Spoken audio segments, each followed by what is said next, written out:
அஸ்ஸலாமு அலைக்கும். நான் உங்கள் ஷிஃபா குக்கிங்லேருந்து பேசுகிறேன். இன்றைக்கி நம்ம என்ன ரெசிபி பார்க்க போகிறோன்னா, உருளைக்கிழங்கு வச்சு ஒரு சூப்பரான ஸ்நாக்ஸ் ரெசிபி தான். இது வரைக்கும் இது மாதிரி நீங்கள் ட்ரை பண்ணியிருக்க மாட்டீங்க.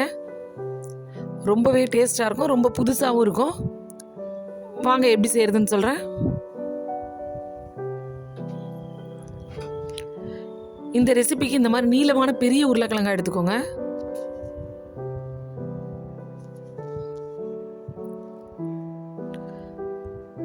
இதை சின்ன சின்ன பீசஸாக கட் பண்ண போகிறதில்ல, நல்ல பெரிய பீசஸாக, அதாவது உருளைக்கிழங்கு வெட்ஜஸ்க்கு கட் பண்ணுவோம் இல்லையா, அந்த மாதிரி பெரிய பீஸாக கட் பண்ணிக்கோங்க.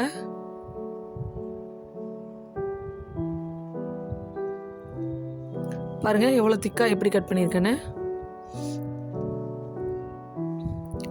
பார்த்தீங்களா, சைஸ் இந்த மாதிரி திக்னஸில் எல்லாத்தையும் நீங்கள் கட் பண்ணி வச்சுக்கோங்க.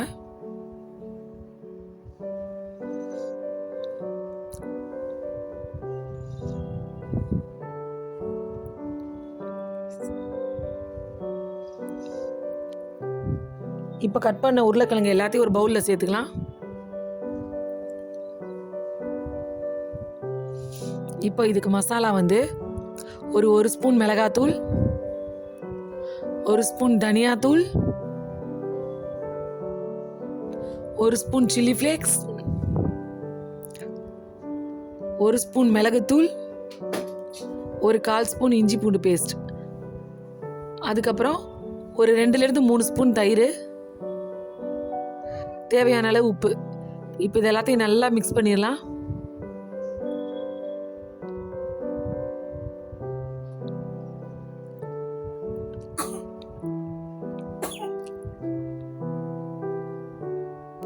இப்போ இந்த மசாலாவோட இது ஒரு 10-15 நிமிஷம் நல்லா ஊறட்டும்.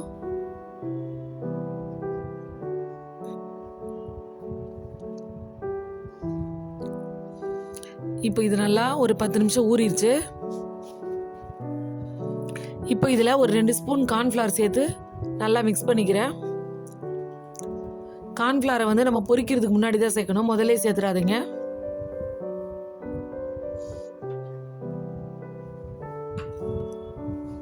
இப்போ ஒரு பேனில் எண்ணெய் காய வச்சுருக்கேன்.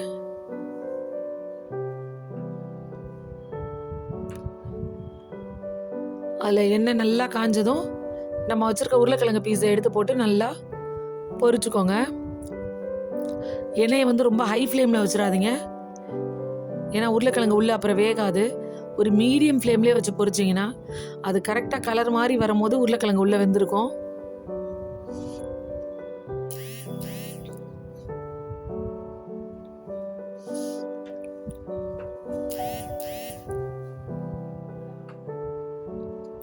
பாருங்கள் எவ்வளோ நல்லா அழகாக கிறிஸ்பியாக வெந்து வந்திருக்குன்னு.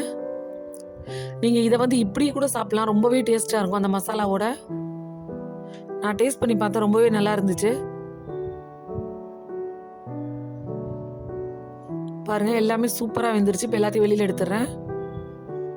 இந்த உருளைக்கிழங்கு எல்லாத்தையும் நீங்கள் பொரிச்சு எடுத்துட்டு அதில் அந்த பவுலில் மிச்சம் இருக்கும் இல்லையா மசாலா, அதை கீழே ஊற்றாதீங்க, அதை பத்திரமா வச்சு வைங்க.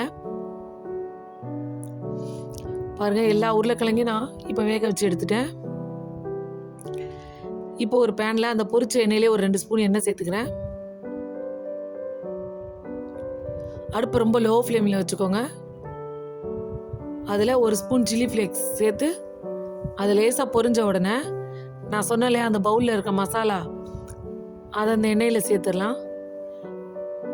சேர்த்துட்டு அந்த பவுலை கொஞ்சம் லைட்டாக கழுவி இன்னும் கொஞ்சம் தண்ணி சேர்த்துக்கிறேன். அடுப்பு ரொம்ப லோ ஃப்ளேம்லேயே வச்சுக்கோங்க. லோ ஃப்ளேம்லேயே வச்சு நல்லா கிண்டுங்க. இதில் கார்ன்ஃப்ளவர் இருக்கிறனால சீக்கிரமாக கெட்டியாயிரும், அதனால் நல்லா கிண்டிகிட்டே இருங்க.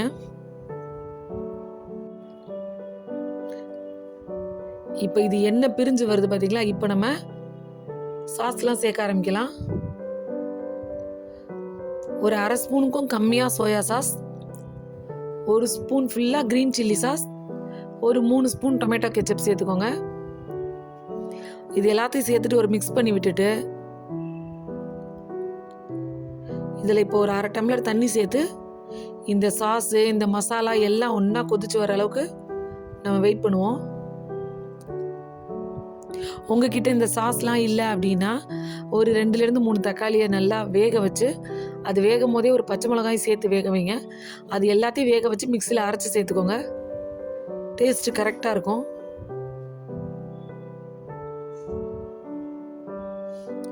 பாருங்கள், நல்லா சாஸ்லாம் கொதிச்சு வத்தி வருது. மேலே எண்ணெயாக பிரிய ஆரம்பிக்க பாருங்க. இந்த டைமில் 1 ஸ்பூன் வெள்ளை எள்ளு சேர்த்துருக்கேன். அது கூட 1 ஸ்பூன் தேன் சேர்த்துக்கிறேன். தேன் நம்ம சேர்க்குறனால இது இனிப்பாக இருக்காது. இந்த காரத்தை கரெக்டாக பேலன்ஸ் பண்ணி கொடுக்கும். இப்போ நம்ம பொரிச்சு வச்சுருக்க உருளைக்கிழங்கு இதில் சேர்த்துட்டு தீயை நல்லா ஹை ஃப்ளேமில் வச்சுருங்க. ஏன்னா ஹை ஃப்ளேமில் இருந்தால் தான் உடனே அந்த சாஸ் எல்லாம் அந்த உருளைக்கிழங்குல இழுத்துட்டு டக்குன்னு கெட்டியாகும். இல்லைன்னா ரொம்ப ஸ்லோ ஃப்ளேமில் இருந்தால் உருளைக்கிழங்கு ஓவராக வெந்து கொல கொலன்னு ஆயிரும். பாருங்கள், நல்லா ஹை ஃப்ளேமில் வச்சு மிக்ஸ் பண்ணி விடுங்க.